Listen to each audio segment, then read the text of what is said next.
તમારે જાણવું છે કે ડુંગળીના ભાવતાલ અત્યારે કેટલા ચાલી રહ્યા છે અને આગામી સમયમાં ડુંગળીના ભાવતાલ કેટલા વધવાના છે।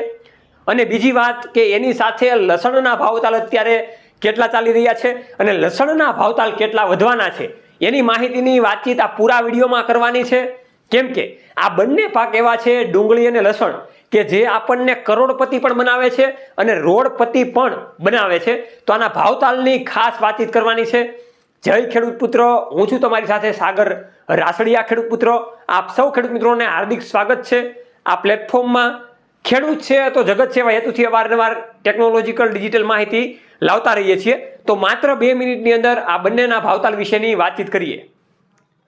શિયાળુ પાકનું વાવેતર હજી પણ ચાલુ છે। ઘણા બધા ખેડૂત મિત્રો કપાસ કાઢીને પણ અવનવા પાકોનું વાવેતર કરી રહ્યા છે।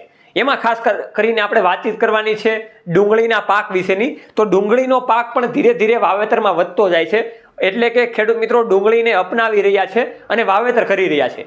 સામાન્યપણે અત્યારે રાજકોટ અને ગોંડલ અને આપણે મહુવા માર્કેટયાર્ડમાં ડુંગળીની વાતચીત કરીએ તો એમાં સરેરાશ ભાવતાલ 500 રૂપિયાથી લઈને 600-700 રૂપિયા સુધીના જાય છે। મહત્તમ ભાવતાલની વાતચીત કરીએ તો ગોંડલ જેવી માર્કેટયાર્ડમાં 850 રૂપિયા સુધીના ઊંચી બોલીમાં ડુંગળીના ભાવતાલ જઈ રહ્યા છે। ખાસ એ વાતચીત છે કે ડુંગળીના ભાવતાલ કેટલી સપાટીએ પહોંચે તો 900 થી 950 ની સપાટીએ માત્ર 15-20 દિવસ અથવા તો 1 મહિનાની અંદર પહોંચી જાય એવી શક્યતાઓ રહેલી છે। વાત કરવી છે લસણના ભાવતાલની।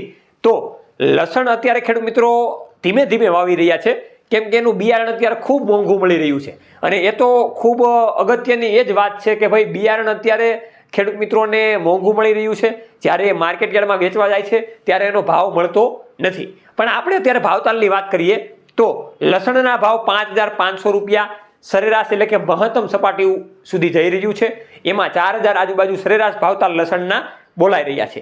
આ લસણના ભાવતાલમાં ખાસો એવો વધારો થાય એવું જોવા મળતું નથી, પણ ડુંગળીના ભાવતાલમાં સારો એવો વધારો થાય એવું શક્યતા દેખાઈ રહી છે।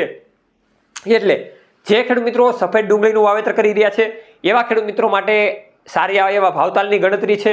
ગુલાબી પત્તી હોય કે પીળી પત્તી હોય એમાં પણ સારા એવા ડુંગળીના ભાવતાલ અત્યારે મળી રહે એવી શક્યતાઓ લાગી રહી છે। આ ભાવતાલમાં કાંઈ પણ પ્રકારની બીજી ચેન્જ થાય અથવા તો બીજો એવો કોઈ ડેટા મળે કે ભાઈ વિદેશી માર્કેટના કારણે ભાવતાલ વધઘટ થવાના છે તો ફરી પાછી માહિતી તમને આ પ્લેટફોર્મમાં મળવાની છે। એટલા માટે તમે આ પ્લેટફોર્મને સબસ્ક્રાઇબ કરી દેજો, લાઇક કરી દેજો અને ઘણા બધા આપણા ખેડૂત મિત્રો સુધી આ વિડીયોને શેર કરી દેજો। જય જવાન જય કિસાન, આ બંને છે આપણા દેશની શાન।